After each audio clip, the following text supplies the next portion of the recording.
अब हम सब कक्षा 10 के चैप्टर नंबर 2 को पढ़ते हैं।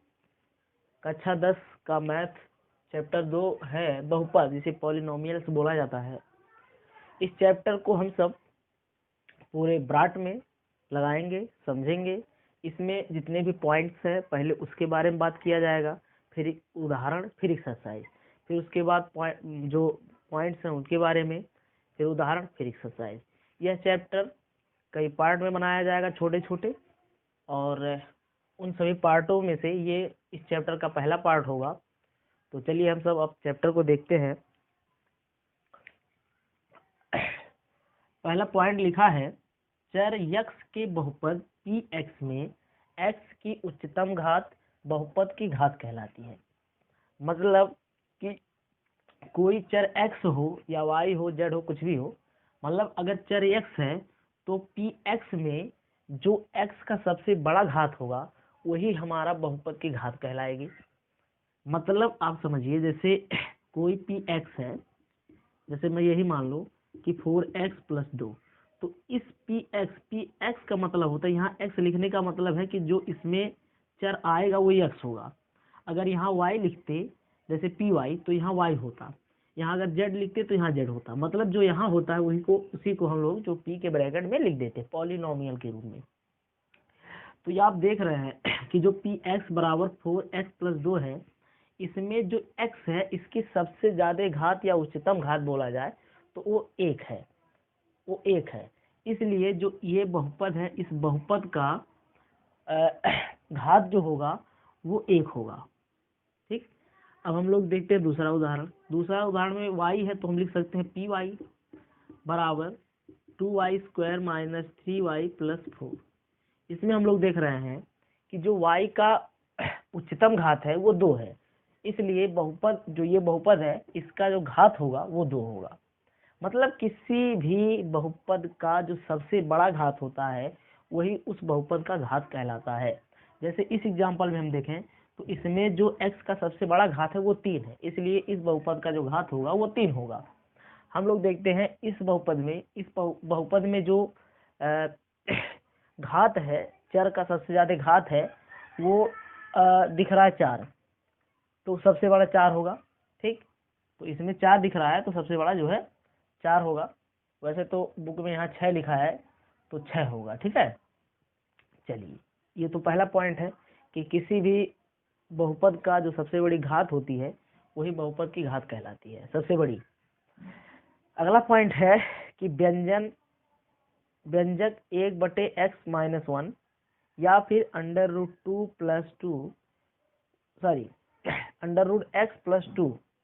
1/x² + 2x+3 इत्यादि बहुपद नहीं है। मतलब ये कह रहा है कि जो ये व्यंजन है 1/x+1, या ये जो व्यंजक है √x+2, या तो फिर ये जो व्यंजक है 1/x² + 2x+3, ये सभी बहुपद नहीं है।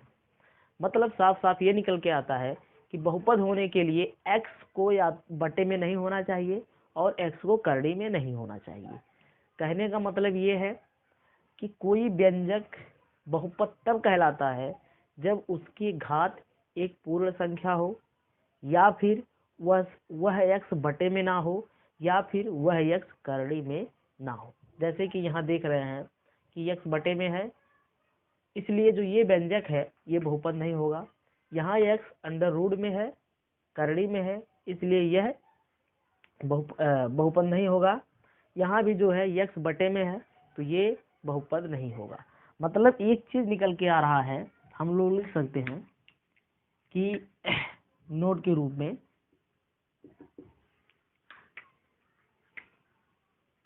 कि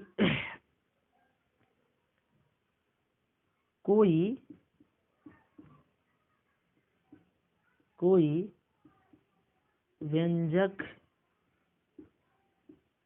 बहुपद तब कहलाता है जब x बटे या करड़ी में न हो। मतलब कि यदि कोई व्यंजक है और उस व्यंजक का जो x है या y है या कुछ भी है, मतलब यहाँ x न कह के मैं लिख सकता हूँ चर।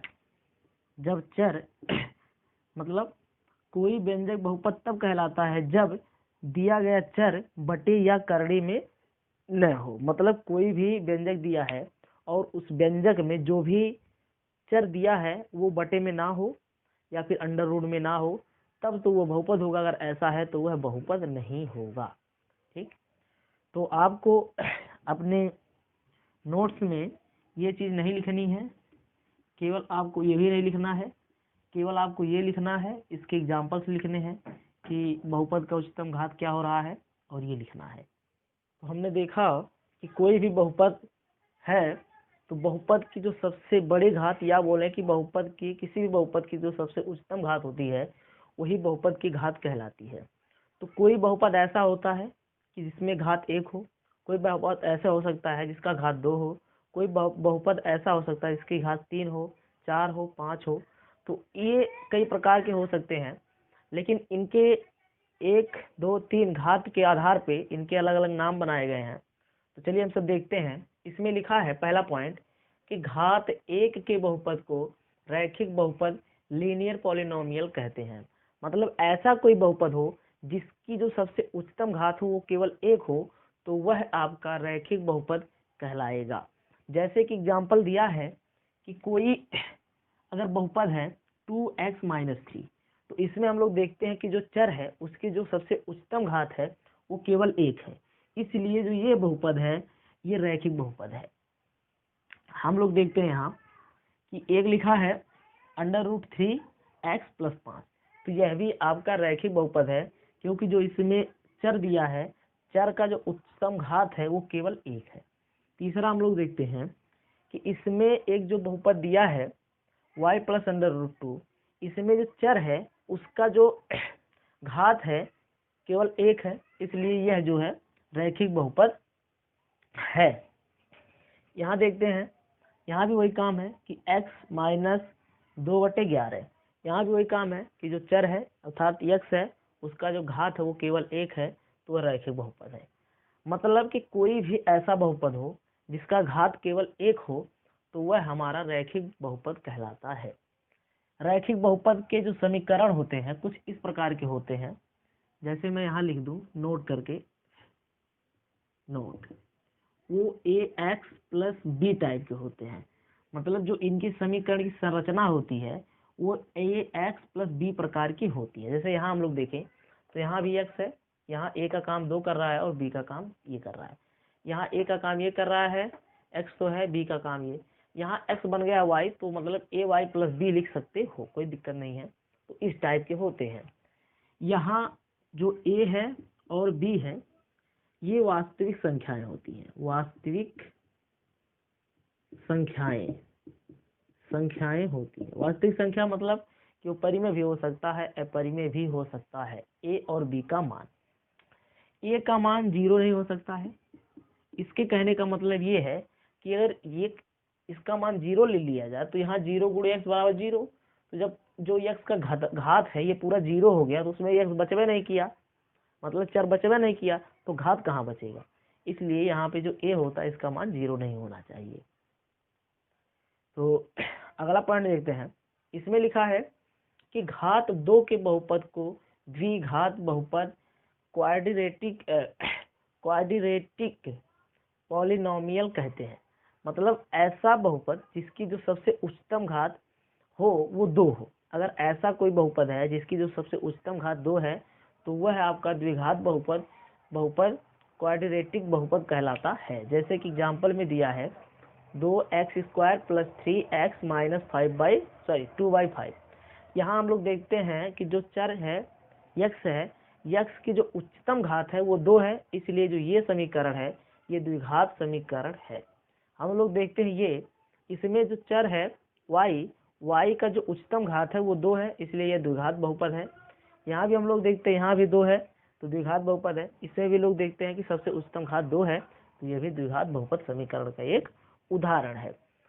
अच्छा, एक चीज हम देखते हैं कि जो 2 घात बहुपद होता है वो ax² + bx + c प्रकार के होते हैं। मतलब कोई भी समीकरण आप देख लो, यहाँ देख लो तो a x square plus b x, ये सी, यहाँ भी देखो ए मान लेंगे यहाँ एक होगा, ये जो है इसका काम कर रहा है एक्स स्क्वायर, माइनस ये सी है, बी नहीं है तो लेकिन उसमें हम लोग जीरो लगा के बी बना सकते हैं। मतलब कि जो द्विघात बहुपद समीकरण होते हैं वो एक a x square plus b x plus c type के होते हैं। उसमें जो ए और बी और सी का मान होता है वो वास्तविक संख्याएं हो सकती है, पूर्ण, प्राकृतिक, नेचुरल, कुछ भी, मतलब परिमेय अपरिमेय दोनों हो सकती है, और ए का मान जीरो नहीं हो सकता। तीसरा पॉइंट है, घात 3 के बहुपद को त्रिघात बहुपद कहते हैं, क्यूबिक पॉलिनोमियल कहते हैं। मतलब कि ऐसा कोई बहुपद जिसकी जो सबसे उच्चतम घात हो वो 3 हो, तो वह जो बहुपद होगा वो त्रिघात बहुपद कहलाएगा। जैसे हम लोग यहाँ देखते हैं, ये एक बहुपद है, इसमें हम लोग देखते हैं जो चर है x है उसकी जो सबसे ज्यादा उच्चतम घात है वो 3 है, तो ये जो होगा ये आपका जो है त्रिघात बहुपद होगा। यहाँ देखें तो यहाँ भी जो x का सबसे उच्चतम घात है वो 3 है, तो ये भी त्रिघात बहुपद है। यहाँ भी इस व्यंजन में या इस बहुपद में देखें तो इस बहुपद में जो x का उच्चतम घात है वो 3 है, इसलिए ये भी जो है त्रिघात बहुपद का उदाहरण है, ये भी है। इसी प्रकार से ढेर सारे हैं। तो हम लोग देखते हैं कि जो त्रिघात बहुपद समीकरण होता है वो a x cube plus b x square plus c x plus d type का होता है। मतलब कि कोई भी त्रिघात समीकरण है या त्रिघात बहुपद है तो वो a x cube plus b x square plus c x plus d type का होगा। जैसा कि यहाँ नोट में लिखा गया है, इस प्रकार त्रिघात बहुपद a x cube plus b x square plus c x plus d के रूप के होते हैं, जहाँ ए बी सी, यहाँ डी छूट गया है, तो ए बी सी तथा डी वास्तविक संख्याएं हैं। वास्तविक संख्या का मतलब है कि वो परिमेय भी हो सकता है, अपरिमेय भी हो सकता है, और ए का मान जीरो नहीं होना चाहिए, क्योंकि अगर ए का मान जीरो हो गया तो जितने ये क्यूब बड़े क्यूब वाले हैं सब बन जाएंगे जीरो, और जीरो बन गए तो उसका अस्तित्व ही नहीं रह जाएगा। तो ये है अपना अगला पॉइंट। हम सबका अगला पॉइंट है शून्य, जिसे जीरोज बोला जाता है। ये क्या है इसे हम लोग अच्छे से समझते हैं। तो जैसे मान लें कि कोई समीकरण है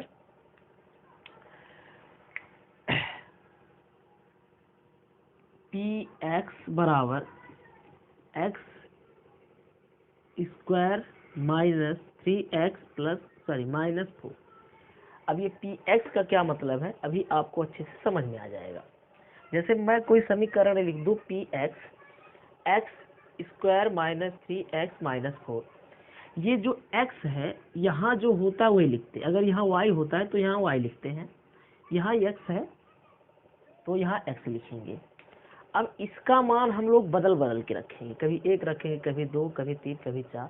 तो x के जिस मान पर इस पूरे वैल्यू या हम कहें कि इस समीकरण का मान 0 हो जाएगा वही इस समीकरण का शून्यक होगा। फिर से मेरी बात समझिए कि मैं इस समीकरण को ऐसा लिखा हूँ पी एक्स बराबर x square minus 3x minus 4। इसमें ये दर्शाया जा रहा है कि x यहाँ जो है उसको बता रहा है कि जो ये समीकरण में है यहाँ पे अचर के रूप में, चर के रूप में, वो x है। x के जिस मान पे यह समीकरण 0 हो जाएगा वही मान ही इस बहुपद का या कहें कि समीकरण का मान शून्य होगा। तो अब देखिए कि किस मान पर x के किस मान पर इस समीकरण का मान शून्य होता है। तो चलिए एक बार हम लोग x बराबर 0 रख देते हैं। तो यहाँ लिख सकते हैं कि x बराबर 0 रखने पर, तो जब रखेंगे तो ये बन जाएगा कुछ इस प्रकार से P0, तो यहाँ हो जाएगा 0 का स्क्वायर माइनस 3 गुणे 0 माइनस 4, तो ये मान आ जाएगा 0 का स्क्वायर 0, ये हो गया माइनस 0 माइनस 4। मतलब कि ये निकल के आ जाएगा, ये निकल के आ गया माइनस 4। मतलब कि अतः x बराबर 0 पर जो समीकरण है जो px है, px का मान कितना आ रहा है, -4 आ रहा है। मतलब कि जो 0 है वो इस समीकरण का शून्यक नहीं है। चलिए अब 1 रखते हैं, तो x बराबर 1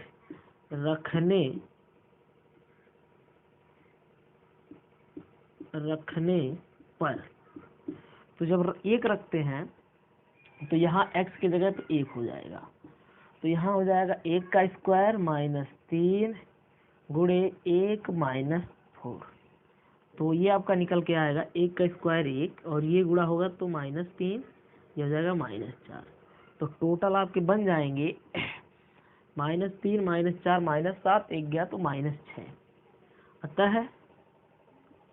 अतः x बराबर 1 पर px का मान कितना है, -6 है। इसी प्रकार से x बराबर हम लोग और कुछ रख देते हैं, जैसे मैं रख दूं x बराबर 2 रखने पर, हेलो हाँ, तो x बराबर 2 रखने पर, तो ये समीकरण कुछ इस टाइप का बन जाएगा, हो जाएगा p वहाँ हो जाएगा 2, तो 2 बराबर यहाँ 2 हो जाएगा, तो 2 का स्क्वायर माइनस 3 गुणे 2 माइनस 4, तो ये बन जाएगा 2 दूना 4, 3 दूना 6 और माइनस 4, तो ये आ जा रहा है 4 माइनस 10, तो ये हो जा रहा है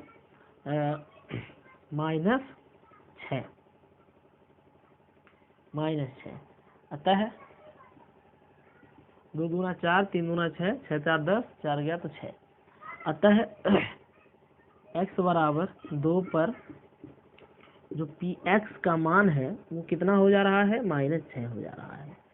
तो हम लोग x का मान केवल प्लस ही नहीं माइनस भी रख सकते हैं, जैसे मैं x का मान इस बार 1 रखना चाहता हूँ माइनस में, x बराबर -1 रखने पर तो 1 रखेंगे माइनस में, तो ये हो जाएगा p-1 बराबर -1 का स्क्वायर -3, यहाँ हो जाएगा -1 और -4 पहले से था, तो ये मान निकल के आ जाएगा 1 का स्क्वायर 1 हो जाएगा, माइनस माइनस प्लस, 3 एक कम 3 और ये आ गया -4, तो ये हो गया 4 - 4 बराबर आ गया 0। अतः लिखेंगे कि x बराबर -1 पर px का जो मान है वो क्या हो गया, 0 हो गया। अतः या लिखो इस प्रकार -1 px का एक शून्यक है, तो शून्य को ही अंक होता है जिसको रखने पर समीकरण का मान 0 हो जाए। अच्छा, तो इस प्रकार से हम लोग देख रहे हैं, देखिए अभी ये समीकरण है, इसके एक शून्यक और होगा। मैं आपको एक चीज बताना चाहूंगा कि जो समीकरण जितने ज्यादा घात का रहता है उसके उतने अधिक शून्यक होते हैं। कहने का मतलब ये है, यदि बहुपद एक घात का है तो अधिकतम शून्यक 1 होगा। यदि बहुपद 2 घात का है तो अधिकतम शून्यक 2 होगा। इसी प्रकार से यदि बहुपद 3 घात का है तो अधिकतम शून्यक 3 होगा। मतलब कि कोई बहुपद जितने ज्यादा घात का रहेगा उसका शून्यक उतना ही होगा। तो ये समीकरण हम लोग देख रहे हैं कि द्विघात समीकरण है, मतलब 2 घात वाला समीकरण है या बहुपद है, तो इसका जो शून्यक होगा 2 होगा। हमने एक शून्यक निकाला है वो है -1, तो ऐसे और भी होगा। तो यहाँ हमें शून्यक नहीं निकालना है, बल्कि हम आपको ये बता रहे थे कि शून्यक किसे कहते हैं।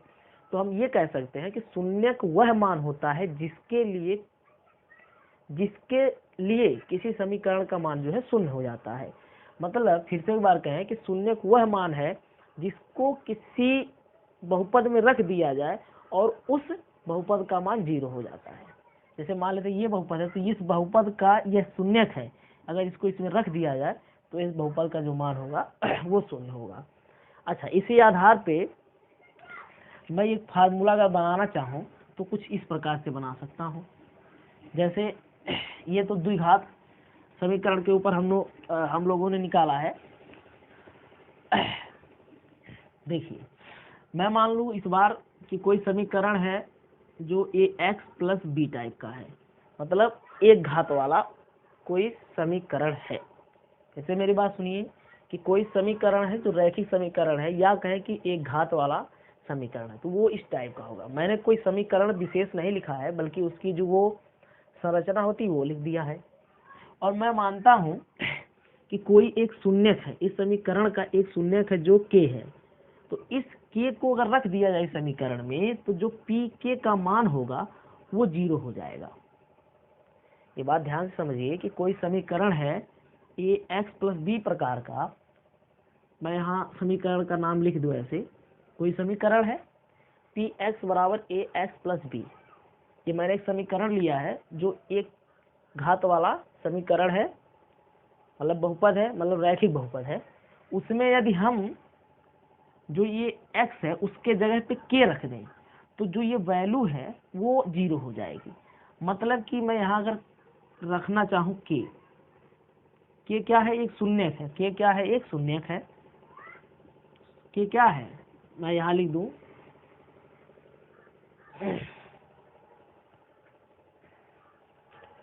तो चलिए हम सब देखते हैं। अब हम लोग जो एक समीकरण लेते हैं ax + b, px एक समीकरण है या एक बहुपद है px = ax + b। इसमें जो है हम ये मानते हैं कि इस समीकरण का एक शून्यक है k। माना कि इस बहुपद का एक शून्यक है, वो है k। वैसे भी यह बहुपद एक घात वाला है, तो इसका शून्यक 1 होगा, जिसे मैंने मान लिया k। तब यहाँ k रखने पे जो pk का मान आएगा वो 0 हो जाएगा। मतलब कि pk बराबर हो जाएगा ak + b। तो जो एक अगर k को हम लोग यहाँ रख देते हैं, तो जो pk है उसका मान क्या हो जाना चाहिए, 0 हो जाना चाहिए। तो यहाँ हम लिख देंगे 0 = ak + b। तो ये b अब उधर भेजते हैं, तो ये हो जाएगा -b = ak। अब a भेजेंगे तो -b/a = k। इसे शुद्ध रूप से लिख दे तो हो जाएगा k = -b/a। क्या है, k एक शून्यक है, किसका, समीकरण ax + b। तो ये फार्मूला निकल के आ जाता है। ये फार्मूला क्या है, रैखिक समीकरण का शून्यक। कैसे लिख सकते हैं, रैखिक समीकरण का शून्यक जिसे हमने क्या माना है, k। तो उसे निकालने के लिए हम लोग -b/a लिखेंगे। यही है मतलब साफ कि कोई अगर रैखिक समीकरण दिया है उसका हमें शून्यक निकालना। वैसे एक शून्यक होता तो एक ही शून्यक निकालना रहेगा, तो माइनस लगा के b में a से भाग दे देंगे, वही उसका क्या हो जाएगा, शून्यक हो जाएगा। जैसे उदाहरण के लिए हम लोग उदाहरण से समझते हैं। कोई उदाहरण है, px लेते हैं। px है 6x - 12 या +12। हमें इस समीकरण का शून्यक बताना है, तो शून्यक का जो फार्मूला है वो है k = -b/a। तो यहाँ लिख देंगे k। b का मान है 12, तो यहाँ हो जाएगा -12। a का मान है 6, भाग देंगे तो k आकर आ जाएगा -2। अतः जो इस समीकरण का शून्यक है वो कितना है, देखिए ये शून्यक अगर यहाँ हम 2 रख दें तो 6 गुणे -2 बराबर -12 +12 +12 -12 बराबर 0। इसी मान पे इस मान का क्या आ जाएगा, 0 वैल्यू हो जाएगा। चलिए एक उदाहरण और देख लेते हैं। एक उदाहरण यहाँ देख लेते हैं। दूसरा, ये पहला उदाहरण था, दूसरा उदाहरण देख लें। तो कोई ले लेते हैं पी एक्स बराबर 7x - 16 या 14 कर दीजिए। तो अब इसका हमें निकालना है शून्य, तो लिखेंगे k बराबर -b/a। तो हो जाएगा k माइनस b का मान कितना दिया है -14 अपान a का मान है 7। तो ये हो जाएगा k बराबर -14/7 7 से भाग देंगे तो आ जाएगा 2। अतः जो शून्यक है इस समीकरण का वो कितना निकल के आ गया है, 2। तो इस प्रकार से कोई अगर रैखिक समीकरण है तो उसका शून्य निकालने के लिए ये फार्मूला है। मतलब आपको ये नहीं देखना है, ये सब नहीं देखना है, आपको केवल ये याद होना चाहिए।